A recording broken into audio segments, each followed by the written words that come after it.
What can BRICS and India learn from the bystander effect? This bystander effect was first noticed by two psychologists, Latane and Darley. And it was noticed after a murder happened in New York in the Kew Garden at 3 a.m. in the morning. There was nothing memorable about the murder or the victim or the method, but the case made it to the New York Times headlines because the murderer murdered this lady over a period of half an hour, and after stabbing her a couple of times while she wailed, came back after 15 minutes and again to ensure that the job is done. And meanwhile, 38 people watched from their apartments this entire going on, and nobody intervened, not even raised his or her voice.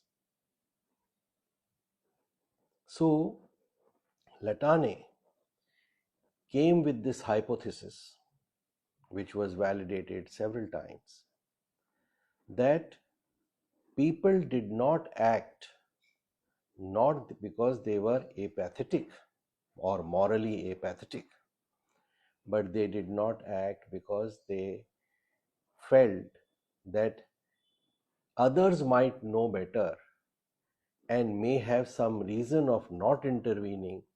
That is why they also did not intervene. More importantly, there was a diffusion of responsibility.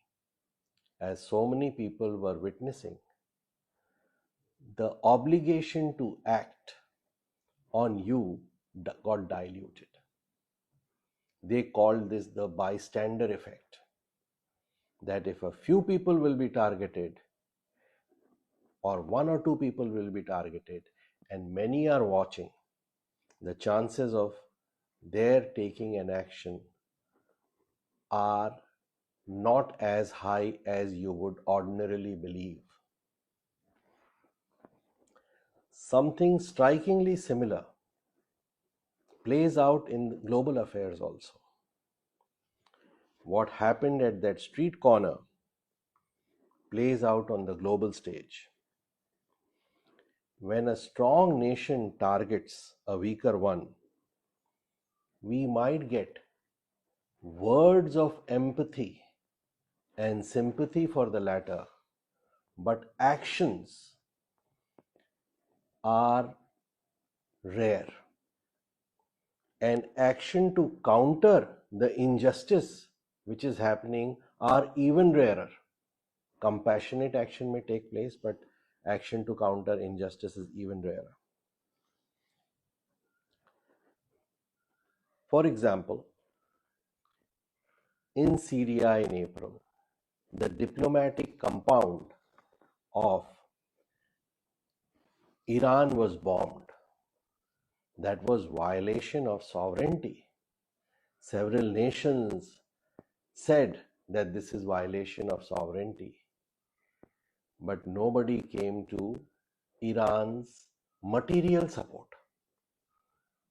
In fact, that is the time when I had surmised, and this time I was correct, that if Iran is bombed, then also, even if it is attacked, then also nobody will come to its material support.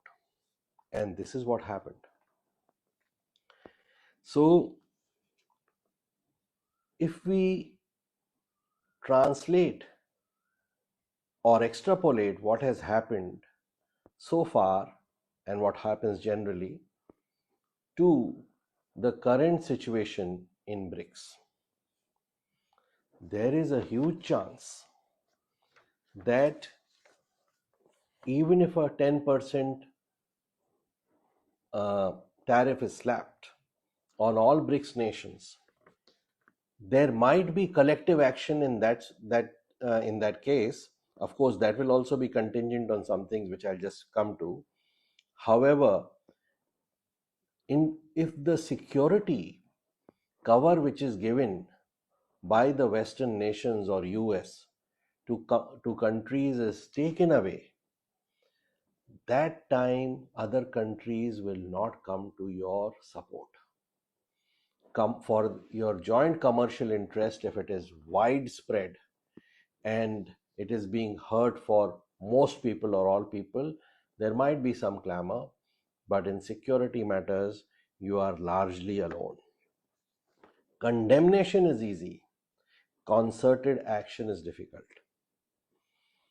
In BRICS, there is another problem, that BRICS doesn't have a secretariat.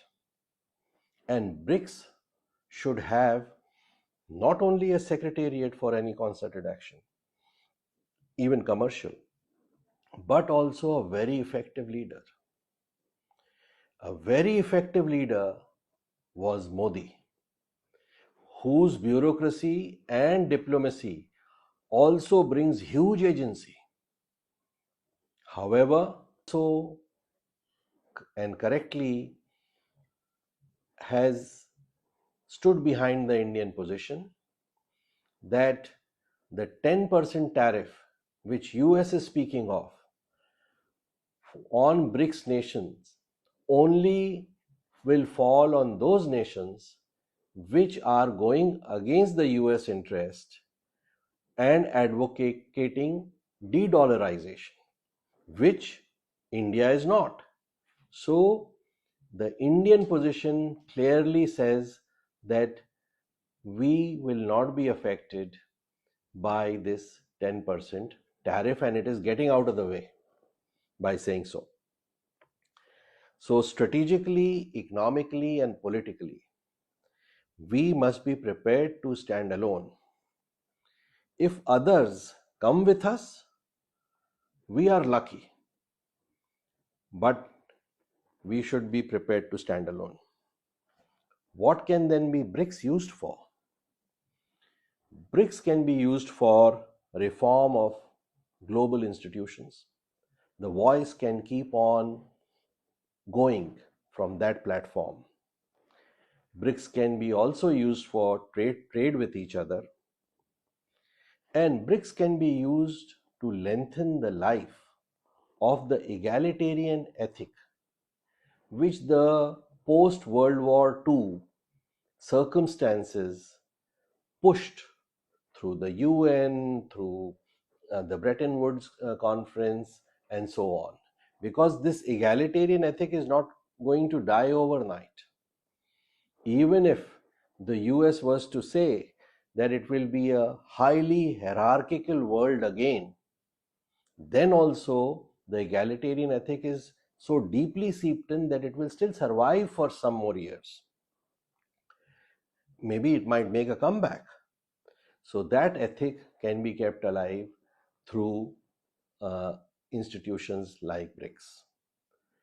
Also, in BRICS, there are countries which, because of the hierarchical speak now, are being completely disregarded. For example, that Congo, what is this country, Congo? There are so many countries from where US is withdrawing its embassies. So the hierarchical ethic is coming. However, the egalitarian ethic can be kept alive because it also has deep roots.